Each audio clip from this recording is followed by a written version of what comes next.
오늘 설교는 좀 목표를 정해놓고 가겠습니다. 잠깐 가다가 혼동이 될 수 있기 때문에 딱 목표를 이리로 갈 겁니다 라는 걸 정해놓고 가도록 하겠습니다. 16절 4장 16절 읽겠습니다. 그러므로 우리가 낙심하지 아니오니 우리의 겉사람은 낡아지나 우리의 속사람은 날로 새로워지는도다. 우리의 겉사람은 낡아지게 될 것이고 우리의 속사람은요 날로 새로워져야 된다는 이 말이 도대체 무슨 의미고 사도 바울은 이 말씀을 왜 여기에다가 기록해 놔야 했는지 이게 우리가 가야 될 목표입니다. 이거를 여러분들의 마음속에 기억하시면서 주의 말씀을 들어주시길 소원합니다. 우선 이 겉사람과 속사람을 이해하는 데 있어서 먼저 좀 비교해야 될 게 있어요. 그게 뭐냐면 옛사람과 새사람입니다. 그러니까 겉사람, 속사람과 옛사람, 새사람이 이게 좀 우리가 비슷해 보인다고요. 비슷해 보여가지고 우리는 그냥 너무나도 쉽게 이렇게 연결을 해요. 겉사람은 뭐라고요? 옛사람이고 속사람은요 새사람, 이렇게 연결시켜서 너무 간단하게 보는 경향들이 우리에게 있을 수 있다는 말입니다. 근데 그런 관점에서 보면 물론 비슷한 이야기들이 들어올 수 있지만 그걸 너무 단순하게 그렇게 생각하면은 좀 골치 아픈 일이 발생된다 이겁니다. 왜 그러냐면 이것 때문에 그래요. 볼게요. 로마서 6장 6절. 로마서 6장 6절에 옛사람이 어떤 사람인지가 등장을 합니다. 로마서 6장 6절 신약성경 246페이지입니다. 로마서 6장 6절 읽겠습니다. 우리가 알거니와 우리의 옛사람이 예수와 함께 십자가에 못 박힌 것은 죄의 몸에 죽어 다시는 우리가 죄에게 종노릇하지 아니하게 하려 함이니. 여기 옛사람의 정의가 나왔어요. 옛사람은 어떤 사람이라고요? 우리가 예수와 함께 죽기 이전 사람이라고요. 이거 우리가 간단한 단어를 쓰면 뭐라 그럴까요? 죄의 종이기도 하고 불신자이기도 하고 그냥 자연인이기도 하고 하나님 밖에 있는 사람이기도 하고 하나님과 아무런 상관이 없는 사람, 이런 사람을 이야기할 때요 옛사람 이렇게 쓴다 이겁니다. 그럼 반면에 새사람은 뭐겠어요? 저 예수님과 함께 죽었다가 살아난 사람일 것이고 그리고 예수님의 죽음이 내 죽음이 된 사람일 것이고 신자라 그러기도 하고 성도라 그러기도 하고 예수 안에 있는 사람이라고도 하고 예수 믿는 사람이라고도 하고 이런 식의 표현이 들어가는 것이요 다 새사람이라 이겁니다. 그런 관점인 거예요. 그러면 겉사람은 어디 쪽이 맞을까요? 옛사람이 맞을까요? 새사람 쪽이 맞을까요? 그게 애매해지는 거예요. 이게 이 양쪽에 걸쳐 있단 말이에요. 그러니까 원래는 무슨 얘기를 하려고 그러는 것이냐면은 새사람 이야기를 하고 싶은 거예요. 그러니까 겉사람은 어디에 영역에 있는 사람이냐면 새사람 영역에 있는 사람이에요. 왜 이걸 새 사람의 영역에 있다라고 말을 하냐면 성경이 우리에게 어떤 요구를 하잖아요. 요구를 할 때는 옛사람에게 요구를 하는 적은 한 번도 없어요. 왜 옛사람에게는 요구를 하지 않을까요? 할 수가 없어요. 왜 할 수가 없어요? 허물과 죄로 죽어 있는 자라고요. 허물과 죄로 죽어 있는 자에게 가가지고 뭐 하라고 하겠어요? 예를 든다면은 효자동에 가면 묘지 있잖아요. 그 묘지에 가가지고 나와라 그러면요 우리가 예수님이라면 나오겠지만 우리 예수님이 아니잖아요. 그러니 거기 가가지고 나와라 같이 술 한잔 하자 과일 갖고 왔는데 좋은 과일이 있으니까 나와서 같이 좀 먹자 그러고 그렇게 설사 했는데 실제로 나와버리면 어떻게 되겠어요? 도망가야 되는 거예요. 아니 나올 수가 없어요. 절대로 나올 수가 그러니까 어떠한 요구를 하더라도 요구는 다 누구에게 할 수밖에 없는 거예요. 산자에게 할 수밖에 없는 거라 이거예요. 그러니까 성경도 요구를 한다 그러면은 옛사람에게 하는 요구가 아니고요. 새사람에게 할 수밖에 없단 말입니다. 그러니까 이게 새사람과 관련된 이야기라 이거예요. 하나님의 성도 되어진 자들, 예수 그리스도와 함께 죽었다가 예수 그리스도와 함께 살아난 자들, 그런 자들에게 성경은 뭐해라 그러는 거예요. 그러니 당연히 이 말씀도 겉사람이 낡아지고 후패하고 벗으라라고 할 때는요 이게 다 새 사람과 관련된 용어란 말이에요. 그러니까 새 사람한테 그렇게 이야기를 하는데 문제는 여기 있는 거예요. 문제는 우리 모두가 예수 그리스도와 함께 십자가에 죽고 예수 그리스도와 함께 십자가에 살아나는 이 신분적인 차이는 있을까요 없을까요? 없는 거예요 누구나. 남자든 여자든 아이든 어른이든 외국인이든 한국인이든 흑인이든 황인종이든 백인이든 누구든지 간에요. 예수 그리스도로 인하여서 구원받으면 그 수준은요, 그 신분은요 똑같은 거예요. 왜? 어디서 어디로 온 거예요? 죄인에서 하나님의 자녀로 온 거라고요. 이 신분의 차이는 똑같단 말이에요. 그래서 뭐 아침에 온 사람이나 저녁에 온 사람이나요, 받는 것은요 한 달란트인 거예요. 똑같은 신분을 가진단 말이에요. 하나님의 자녀라는. 근데 문제는 하나님의 자녀라는 신분은 똑같이 같지만 그 구원받은 성도들의 수준의 차이는요 날까요 안 날까요? 나는 거예요. 나는 거예요. 어떤 분은 믿음의 수준이 깊이가 있는 분이 있다고요. 반면에 어떤 분 같은 경우에는 이제 믿음이요 초보 신자의 수준에 있는 분이 있다 이거예요. 이 수준의 차이는 엄연히 이 교회 안에 존재하게 된단 말이에요. 그렇게 수준 차이가 존재한다는 게 도대체 무슨 말이냐, 이걸 보시죠. 골로새서 3장 9절입니다. 3장 9절. 예, 이런 말씀이 있어요. 골로새서 신약성경 326페이지. 성경이 참 많이 강조하는 부분입니다. 3장 9절 읽을게요. 너희가 서로 거짓말을 하지 말라. 옛사람과 그의 행위를 벗어버리고. 여기에 너희는 누구겠어요? 골로새 교회예요. 골로새 교회에 있는 성도들에게 너희라고 하는 거예요. 교회 밖에 있는 사람에게 너희라고 부를 수가 없잖아. 이게 편 자체가 교회로 간 거니까. 골로새 교인들, 다시 말하면 예수 그리스도를 믿는다고 하는 사람들이라고요. 예수 그리스도를 주라고 섬긴다고 하는 사람들에게 하는 말이란 말입니다. 그래서 너희가 어떻게 하라고요? 옛사람과 그의 행위를 벗어버리라고요. 다시 말하면 이런 겁니다. 구원받은 성도인데 아직 그 예수 그리스도를 믿기 전에 가지고 있었던 그 삶의 행동과 습관들이요 남아있는 사람들이 있더라 이거예요. 분명히 예수님을 믿는 사람인데, 구원받은 사람인데도 불구하고 옛사람의 성품들이요, 신자가 되기 전에 가졌던 마음들, 신자가 되기 전에 가졌던 가치들, 신자가 되기 전에 내가 열심히 사모하고 가치 있고 그렇게 했다는 것들을요 그대로 가지고 있는 사람들이 있더라 이거예요. 그리고 그대로 가지고 있는 것이 그의 몸을 통하여서요 드러나는 사람들이 있더라 이거예요. 그걸 겉사람이라 그런다는 거예요. 그러니까 겉사람이라는 건 옛사람을 말하는 것이 아니고, 불신자를 말하는 것이 아니고, 하나님의 신자가 되었음에도 불구하고 여전히 옛날 속성에, 여전히 옛날에 살아가는 삶에, 여전히 그 옛날의 그 행태와 말투와 생각과 그런 가치에 매여져 있는 사람들이 있더라 이겁니다. 근데 이런 사람들의 중요한 특징이 있어요. 이런 사람에게는 중요한 특징이 있는데 그게 뭐냐면, 위의 것을 사모하겠어요? 땅의 것을 좋아하겠어요? 땅의 것을 좋아하는 거예요. 위의 것을 사모하는 마음이 없는 거예요.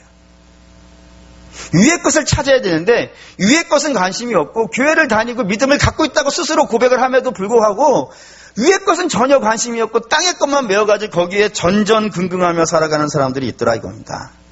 그렇게 위의 것은 사모하지 않고 땅의 것만 부지런히 사모하는 사람에게는 그들의 삶에 어떤 것들이 맺혀지냐면 이런 게 맺는다 이거예요. 5절에서 9절. 예, 골로새서 3장 5절에서 9절입니다. 예, 읽을게요. 그러므로 땅에 있는 지체를 죽이라. 곧 음란과 부정과 사욕과 악한 정욕과 탐심은 우상숭배니라. 이것들로 말미암아 하나님의 진노가 임하느니라. 너희도 전에 그 가운데 살 때에는 그 가운데서 행하였으나 이제는 너희가 이 모든 것을 벗어버리라. 곧 분함과 노여움과 악의와 비방과 너희 입에 부끄러운 말이니라. 예. 예전에 신자가 되기 전에 갖고 있었던 것을 오늘 여기서 벗어버리라 그런다고요. 벗어버리라고 한다는 건 지금 무슨 의미인 거예요? 반대로 얘기하면 지금 여전히 벗지 못하고 있더라 이거예요. 여전히 입고 있더라 이거예요. 신자가 되기 전에 가지고 있었던 생각들을요. 신자가 전에는 이런 게 있다니까요. 네? 그냥 이런 걸로 사는 거예요. 음란이나 부정이나 사욕은 뭐냐면은 개인적인 감정이에요. 막 개인적인 감정을 막 함부로 막 쏟아내고 그러는 경우 있지 않습니까? 나는 막 일단은 돌면 정신 없어 뭐 이렇게 하는 사람도 있잖아요. 예, 그런 것을 사욕이라 그런다고요. 뿐만 아니라 악한 정욕이라든가 이런 건 신자가 되기 전에 내가 막 열심히 쫓아다녔던 것들이 있어요.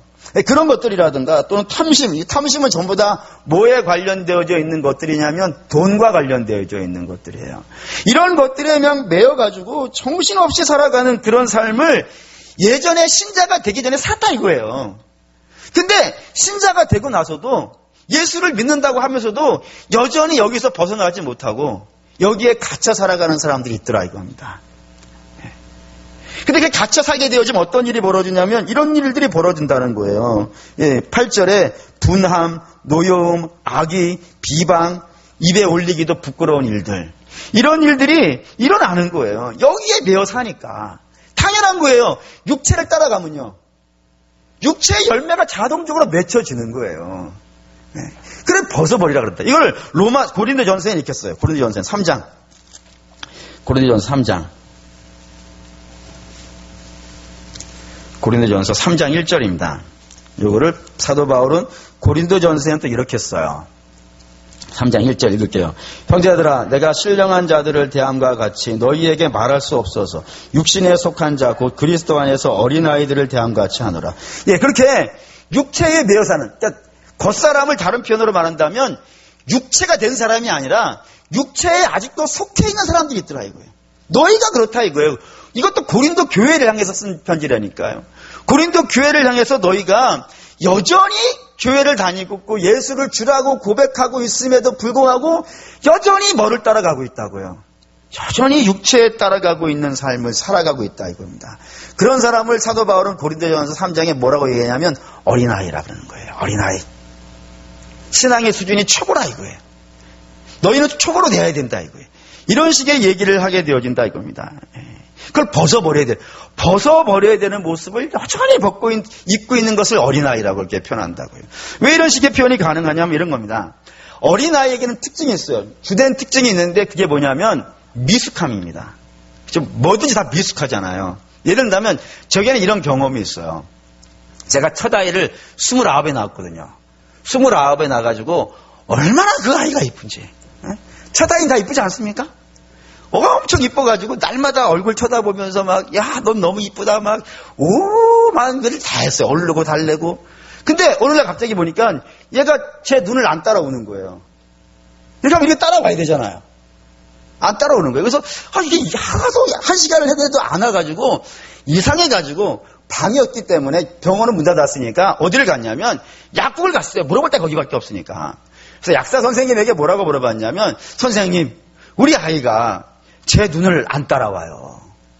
이상해요. 그랬더니 선생님이 굉장히 심각한 표정으로 그 아이가 생후 몇 개월이나 됐어요? 라고 물어보는 거예요. 그래서 제가 뭐라 그랬냐면 7일 됐어요. 그랬더니. 그 약사 선생님이 어이없어 하시는 거예요. 아니 7일 된 애는 눈이 있어도 그게 그 눈이 아니라고. 좀 더 커야 된다고. 좀 더 크면 좀 더 커서 젖을 더 먹고 그리고 더 열심히 좀 자고 먹고 싸고 이러다 보면은 어느 순간인가 걔가 살아있는 애면요 눈 맞히게 될 거니까 염려하지 말라 그러는 거예요. 그리고 진짜로 몇 달 지나고 나서 보니까요 잘 따라와요. 그래서 지금 대학까지 갔어요. 이렇게 무슨 말 하는지 아시겠죠? 네. 그러니까 뭐든지 처음에는 어리숙한 부분이 있더라 이거예요.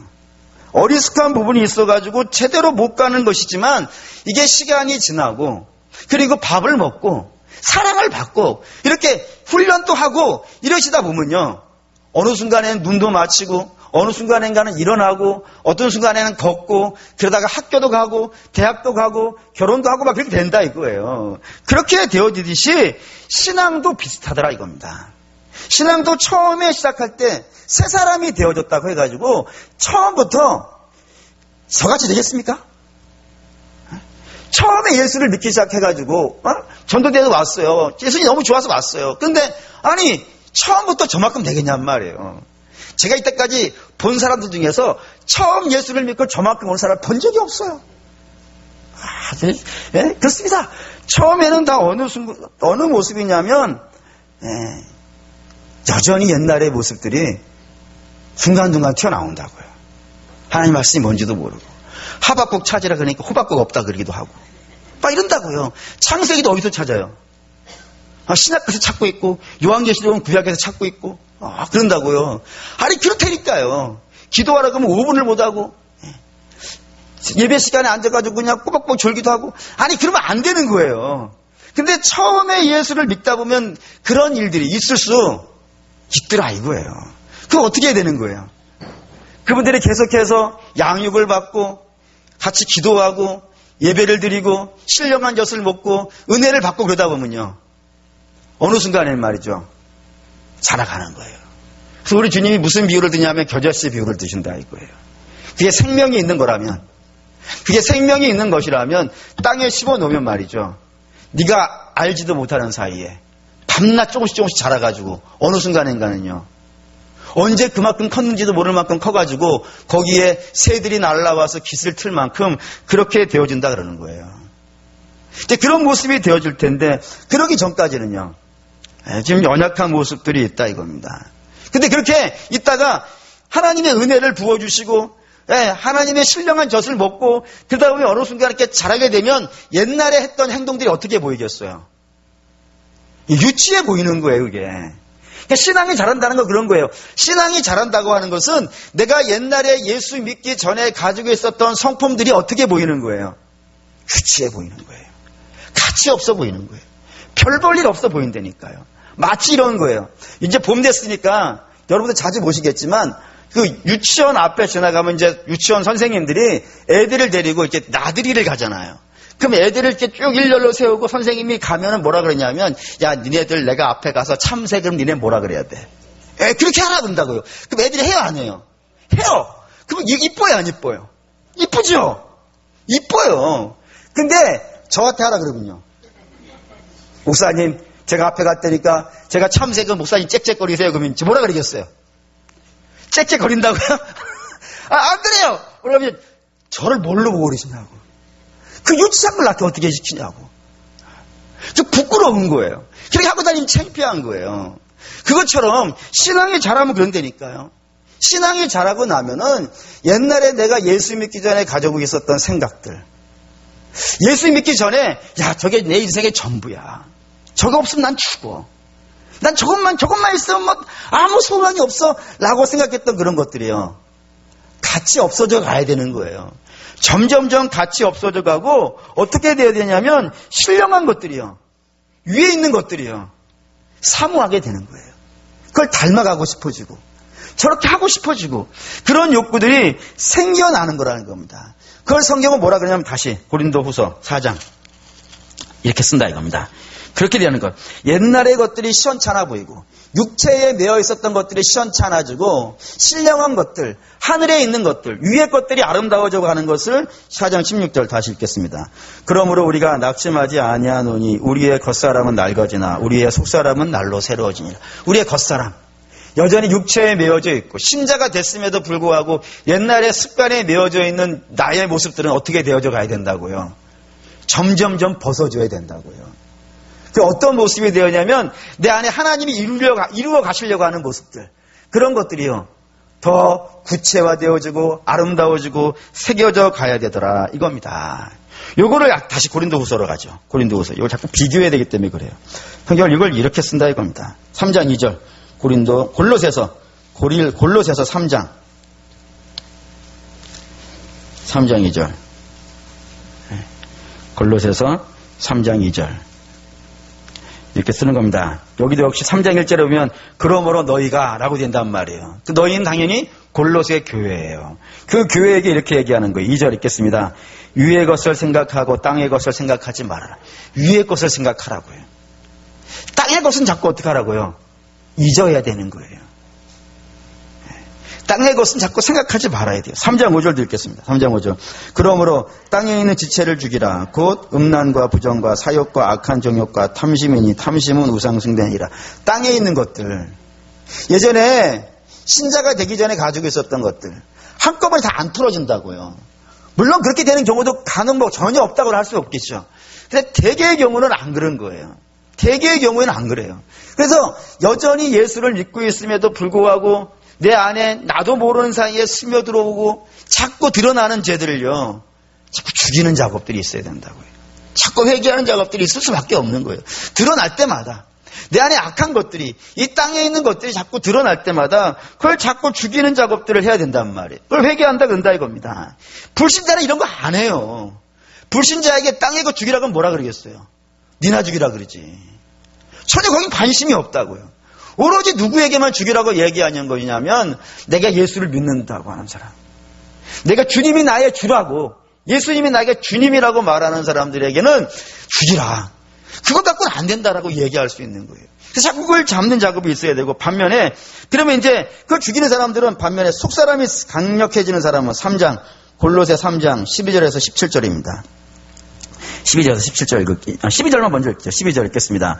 그러므로 너희는 하나님의 택하신 거룩하고 사랑받는 자들처럼 긍휼과 자비와 겸손과 온유와 오래 참음을 옷 입고, 여기 너희는 당연히 교회겠죠. 그 성도된 사람들에게 뭐라 그랬냐면 너희는 누구냐고요? 하나님이 택하신 자라고요. 하나님의 거룩한 자라고요. 하나님의 사랑받는 자라고요. 그러면 당연히 너희의 소망이 어디에 있어야 되냐 이거예요. 너희의 바람이 어디에 있어야 되냐고요. 예수 안 믿는 사람들이 목표로 있는 것을 인생의 제일 목표로 두면 되겠냐 이거예요. 너희들의 목표는 이런 거룩한 성품들이 드러나는, 여기에 소망이 있어야 되지 않겠냐 이거예요. 이런 것들이 드러나는 것에 대한 기쁨이 있고 이런 것이 드러나는 그 마음들이 좀 있어야 되지 않겠냐 이거예요. 13절 읽겠습니다. 누가 누구에게 불만이 있거든 서로 용납하여 피차 용서하되 주께서 너희를 용서하신 것 같이 너희도 그리하고. 너희가 그렇게 되지, 이렇게 돼야 되는 거예요. 이렇게 위의 것을 사모하는 사람도 이렇게 나타난다고요. 이런 열매들이 등장해요.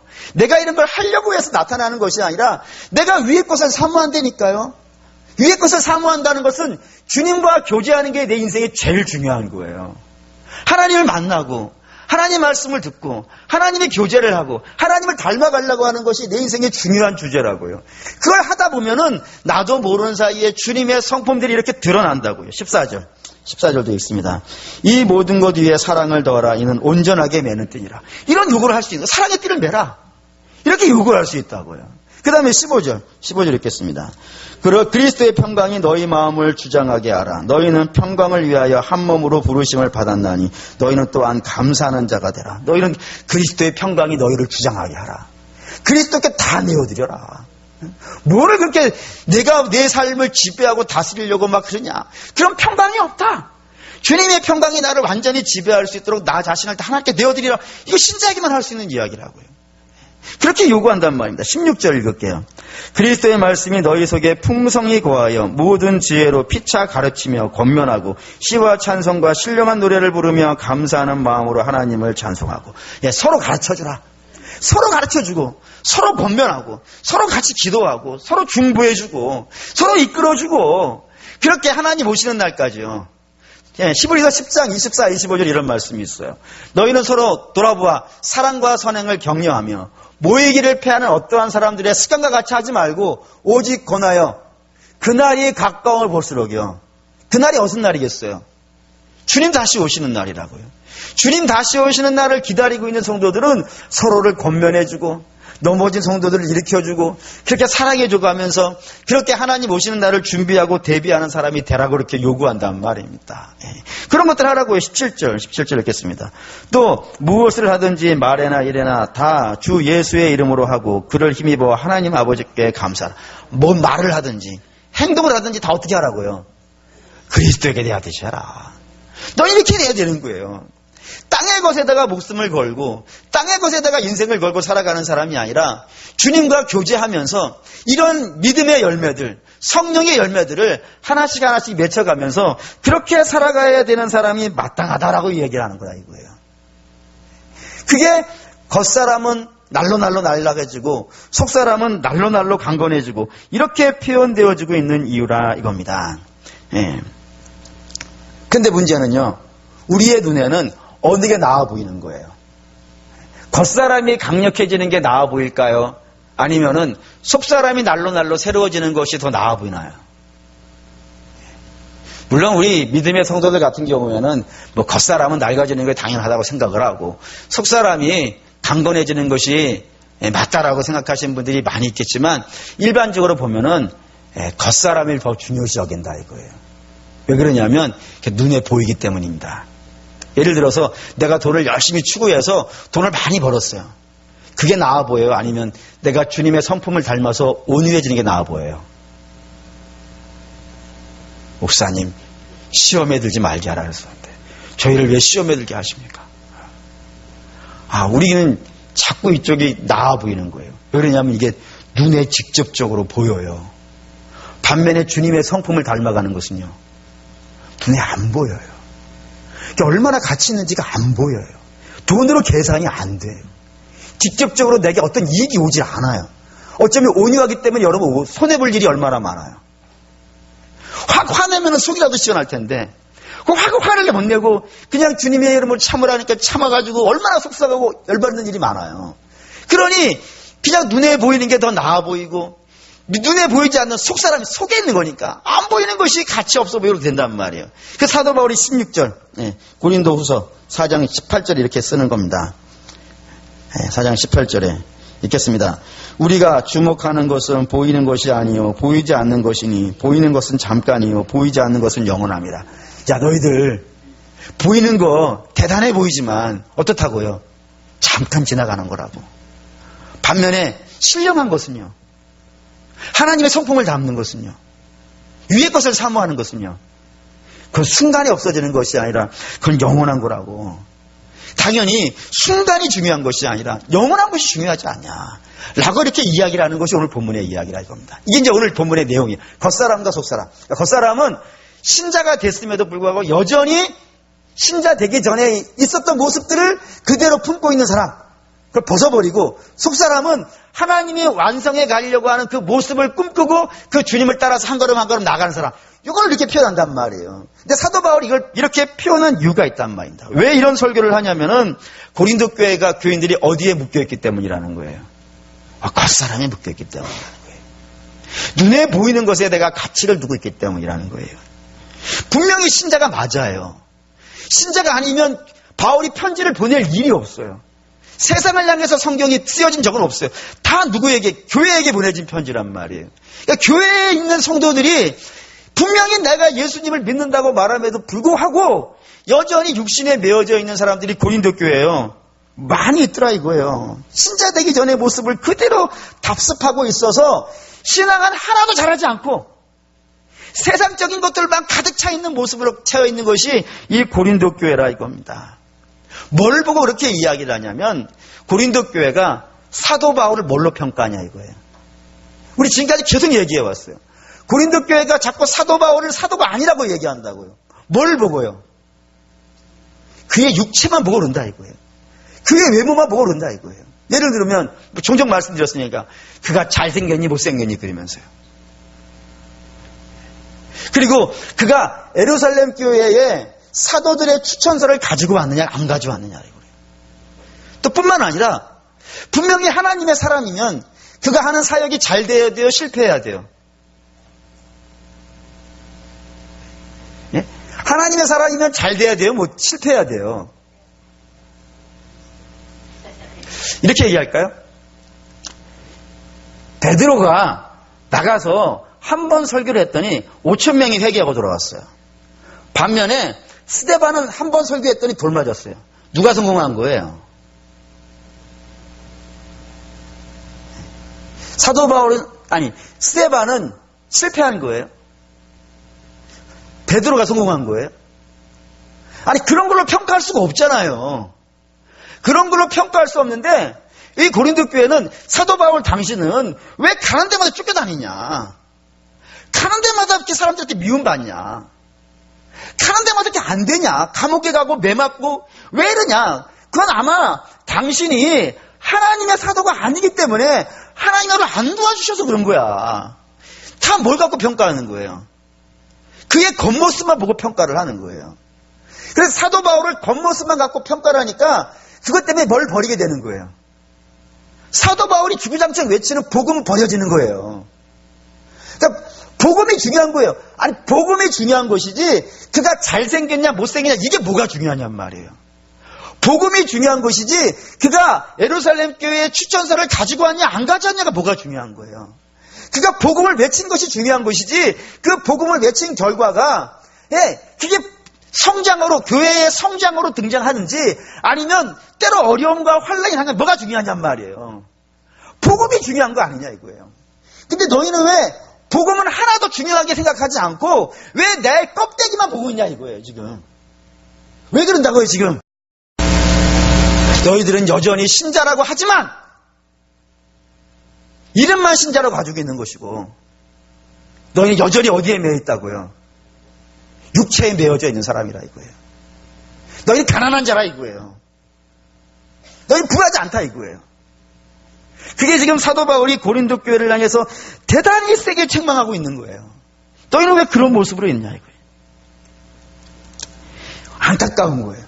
신자라면서도 분명히 예수님을 믿는다고 하면서도 복음은 다 어디에 가 있고 복음으로 모든 걸 판단하는 것이 아니고 그저 사람이 예수 안 믿기 전에는 이게 중요하잖아요. 예수를 안 믿기 전에는 그가 부자냐 안 부자냐가 중요하잖아요. 그가 무슨 차를 타고 다니냐가 중요하잖아요. 그가 어떤 집에 사느냐가 중요하잖아요. 그래서 저 어린 시절에 그런 얘기 들었어요. 친구하고 만나고 오면은 꼭 이런 얘기를 들었어요. 뭐라 그러냐면 그 친구 공부 잘해? 그 친구는 이제 부자야? 걔네 아빠 뭐 타고 다녀? 이거 3종 세트였어요. 아니 예수 안 믿기 전에는 그럴 수 있잖아요. 그게 중요하잖아요. 예수 안 믿기 전에 그게 중요해요. 근데 예수 믿으면 그거 중요해요? 안 중요해요? 그걸 중요하다고 평가하지 않는 거예요. 그건 있으면 있는 것이고 없으면 없는 거예요. 있으면 좋고 없어도 상관없는 거예요. 진짜로 중요한 건 뭐예요? 복음이라니까요. 복음이 중요한 거라니까요. 근데 복음은 하나도 중요하게 생각하지 않고 뭐만 중요하다고 그러는 거예요. 뭐 타고 다니냐? 그의 집이 뭐냐? 그는 잘생겼냐 못생겼냐? 이런 걸로 복음을 평가해서 버려버렸으니 사도 바울이 매우 안타까운 거예요. 안타까운 거예요. 그래서 안타까워서 이 편지를 쓰고 있는 거라 이겁니다. 근데 여러분 이게 고린도 교회만 있는 문제가 아닌 게 문제인 거예요. 교회사를 보면은 이런 교회가 상당히 많이 나와요. 상당히 많이 나와요. 가장 대표적인 교회 하나 둔다 그러면은 요한계시록에 하면 7개 교회 나오죠. 그 7개 교회 중에서 라오디게아 교회가 여기에 딱 들어가요. 라오디게아 교회는 우리가 이렇게 알고 있어요. 주께서 뭐라 그러셨냐면 야 너희를 좀 토해버렸으면 좋겠다. 이렇게 아주 세게 이야기하신 그런 교회예요. 근데 그런 교회를 성경이 이렇게 쓰고 있는 거 한번 보시죠. 한번 봐보시죠. 요한계시록 3장. 요한계시록 3장 17절 18절입니다.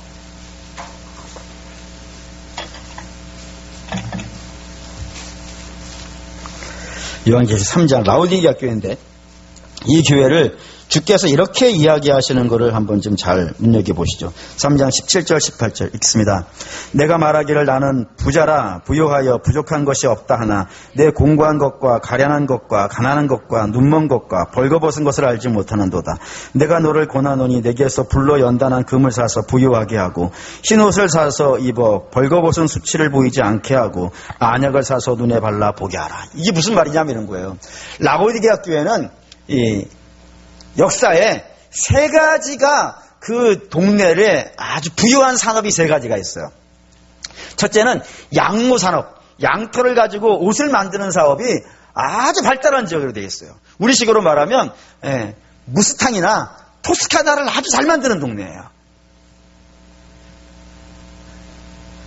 아 죄송합니다. 무스탕과 토스카나가 우리 없어가지고 그러죠. 이거 엄청 비싼 옷입니다. 그런 옷을 아주 잘 만드는 동네에서 돈을 아주 많이 벌었어요. 뿐만 아니라 두 번째는 이 라오디게아 교회는 로마 제국 전체를 뒤져서 가장 유명한 안과병원이 있었어요. 거기에서 안약을 만들어내는데 이 안약은 로마 제국 전체를 통틀어서 가장 좋은 안약이어서 이거 귀족들이 아주 비싸게 사는 그런 안약을 직접 만들어 파는 동네였어요. 그래 그걸로 돈을 또 어마어마하게 벌었어요. 또 세 번째는 이 라오디게아 지역에는 금융업, 그러니까 돈이 많이 돌아다니니까 은행이 아주 발달했어요. 은행이 아주 발달해가지고 돈을 얻으려면 다 이쪽 지역으로 사람들이 몰릴 만큼 아주 돈이 많은 동네였어요. 그래가지고 얼마나 돈이 많았냐면 AD 60년, 예수님이 나시고 60년이 지나고 나서 이 라오디게아 지역이 지진이 났어요. 지진이 나가지고 돌 위에 돌이 얹혀지지 않을 만큼 다 무너져 버린 거예요. 만약에 이런 일이 우리나라에서 벌어진다 그러면 그 지역 사람들이 요청을 해요. 국가 정부한테. 뭐라고요? 우리 지역을 국가 재난 지역이라고 해달라. 그래서 세제 지원을 내주고 뭐 이런 여러 지원 조건들이 있잖아요. 그런 것들을 재난 선포 지역으로 선포를 해가지고 지원을 받아서 그래도 조금씩 지어가게 되어지는데 이 라우디아 지역은 지진이 나가서 싹 다 무너졌는데도 불구하고 로마한테 돈을 요구하지 않아요. 로마에게 돈을 지원해달라는 말을 하지 아니하고 스스로 돈을 갖고 이 지역을 이전보다 더 멋있는 동네로 아주 새롭게 만들어버렸어요. 얼마나 돈이 많으면 그러겠어요. 그 정도로 돈이 많았던 곳이 이 라우디아 지역이었어요. 그래 교회도 역시 어떻게 했어요? 돈이 아주 많았어요. 어마어마하게 많았어요. 그래서 초대교회 중에서 가장 부자인 교회, 그 교회는 라우디아 교회입니다. 그래서 자기들이 그러는 거예요. 우리는 부자라고, 우리 부유하다고. 근데 주님 보실 때는 어떻다는 거예요? 너희 부자 아니야, 너희 가난한 자야, 이렇게 얘기하시는 거예요. 왜 그럴까요? 그들이 뭐를 쌓았기 때문에요. 하늘의 것을 하나도 안 쌓은 거예요. 땅의 것만 잔뜩 갖고 있는 거예요. 땅의 것만 위해서 모든 힘과 온 힘을 다 쌓아가지고 그것만 바리바리 쌓아가지고 건물도 어마어마하게 지어놓고 교회 안에 무슨 뭐 이런 것들 있지 않습니까? 뭐 마이크나 뭐 이런 것들 뭐 최신식으로 다 해놓고 그 모든 의자도 다 뭐 다이아몬드 박아가지고 있다고 다 해놓고 모든 악기들도 가장 비싼 악기들로 다 쌓아놨는데도 불구하고 거기 뭐가 없는 거예요? 복음은 없는 거예요. 복음은 없는 거예요. 복음을 하나도 안 쌓고 전부 세상적인 영광으로만 가득 채워놓고 그걸 보면서 하나님이 나를 축복해 주셔가지고 이렇게 부자 됐다고, 하나님이 나를 기름 부으셔가지고 이렇게 잘 됐다고 자기의 부와 자기의 영광만 자랑하는 교회가 됐다 이거예요. 주께서 그러시는 거예요. 너희가 왜 그걸 보고 부자라 그런 줄 아냐? 너희 눈이 멀었기 때문이야. 원래는 그것이 너희의 목적이 되면 안 돼. 너희의 목적은 뭐가 되냐면 그리스도야, 그리스도. 나를 담고 복음을 채우고 은혜를 채워가고 이런 것들, 위의 것을 사모하는 것들로 막 채워져 있어야 되는데 그런 것들은 하나도 없고 세상적인 영광으로만 가득 차 있으니 너희는 가난한 자야 라고 이렇게 얘기한다 이겁니다. 얼마나 부끄러워요. 라우디게아 교회가 주 앞에 주께서 쌓으라는 건 하나도 안 쌓고 세상 사람들이 좋아하는 걸로만 가득 채워놓고 나는 복받은 사람이라고 이야기하고 있으니 참 안타까운 일이 아닐 수가 없는 겁니다. 성경이 우리에게 요구하는 거예요. 너희 무엇을 쌓고 있냐 이거예요. 신자인데 무엇을 쌓고 있느냐? 주님을 쌓고 있느냐? 아니면 여전히 예수 믿기 전에 그런 것들을 쌓고 있느냐? 이번 주간에 제가 굉장히 은혜 받은 사건이 하나가 있었어요. 그게 뭐냐면 그냥 특별히 그날 할 일이 없어가지고 뭐 했냐면 이렇게 앨범을 이렇게 하나씩 이렇게 정리를 하기 시작했어요. 앨범을 정리를 하다가 아주 놀라운 걸 봤어요. 그 엄청 잘생긴 사람이 하나가 거기 안에 있는 거예요. 날씬하고 이 턱선이나 콧날이 마치 면도날 같이 생긴, 몽땅 다 베어버릴 만큼 그 대단히 잘생긴 사람이 하나가 있는 거예요. 접니다. 접니다. 제가 종종 사모님한테 제가 청년 시절에 여자친구가 한 명도 없었다 그러면 사모님은 절대로 안 믿습니다. 어떻게 그 인물로?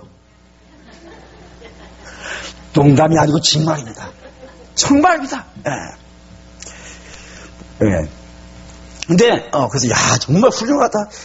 그러니까 저희 집에 새 아이들 있잖아요. 감히 그 사진에 있는 사람하고 비교할 수가 없었어요. 믿든지 안 믿든지 그건 여러분 자유지만 제가 이렇게 보였단 말이에요. 그리고 끝나고 나서 사진을 다 정리하고 나서 저 훌륭한 애가 있었네 옛날에. 그리고 이제 화장실에 가서 세수를 하고 딱 거울을 봤더니 모르는 사람이 하나가 있는 거예요. 모르는 사람이 저도 접니다.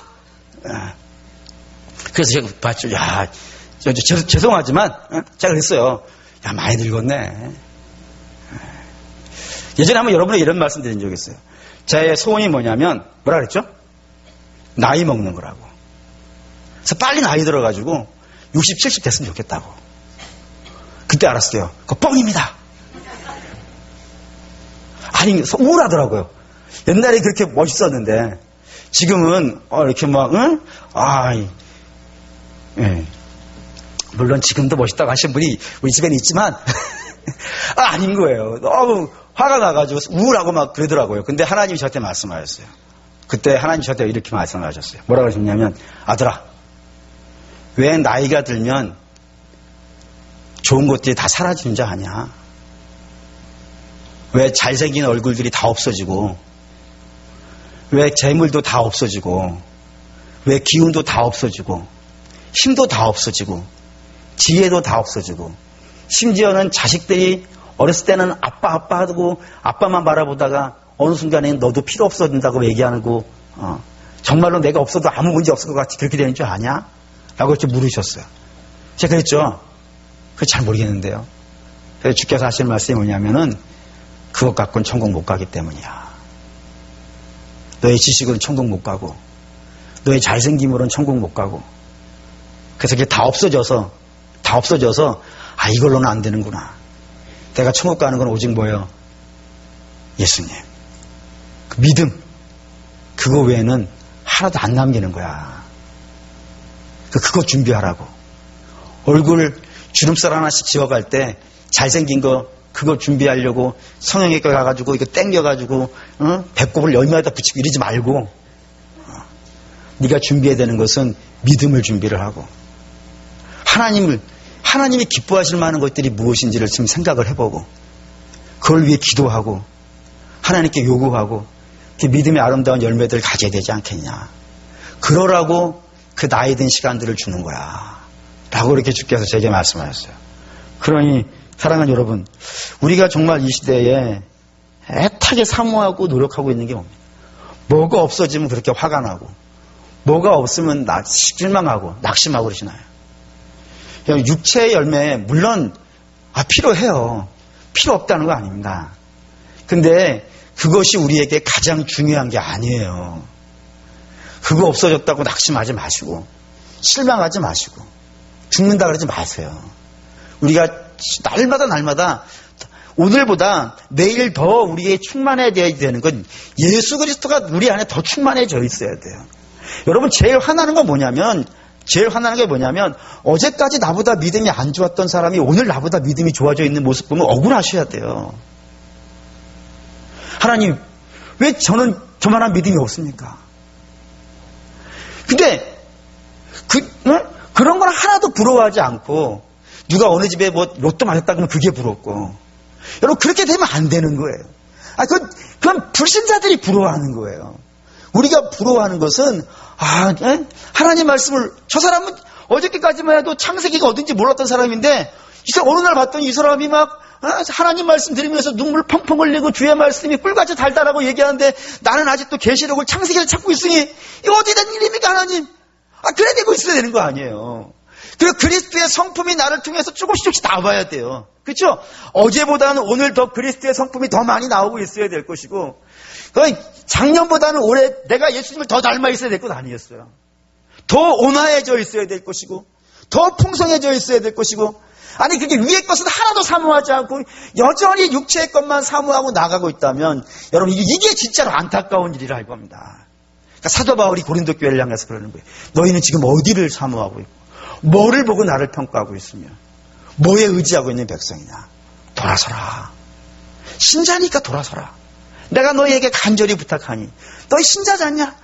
예수 그리스도가 주지 않냐? 그러면 예수 그리스도가 목표가 되는 사람이 되고 예수 그리스도를 닮아가려는 사람이 되고 그게 날로요. 한꺼번에는 다 안 되는 일이 많으니까 겉사람은 옛날식 성경이 더 우리의 마음이 와닿는 것 같아요. 겉사람은 날로 후패해지고 없어져 가고 속사람은 하나님이 기뻐하시는 사람은 눈에 보이진 않지만 우리 안에서 날로 풍성해져 가고 새로워져 가고 이런 모습이 되어야 되는 것이 마땅한 것이 아니냐라는 것이 사도 바울이 고린도 교회를 향해서 하는 외침이고 오늘 어쩌면 이 시대가 가장 들어야 되는 말씀이라는 생각이 들어갑니다. 사랑하는 여러분, 여러분들 어디에 매여 계시나요? 어디가 목표고 어디가 바람입니까? 여러분도 작년보다는 올해 믿음이 더 성장했기를 축원합니다. 작년보다는 올해 예수님을 더 닮았기를 축원합니다. 그런 기쁨들을 소망하고 사모하면서 믿음의 열매 맺히는 것을 기대하고 그걸 하나님께 원하고 간구하면서 한 걸음 한 걸음 주님 앞에 다가가시는 저와 여러분 되시기를 주의 이름으로 축원합니다. 아멘. 기도하겠습니다.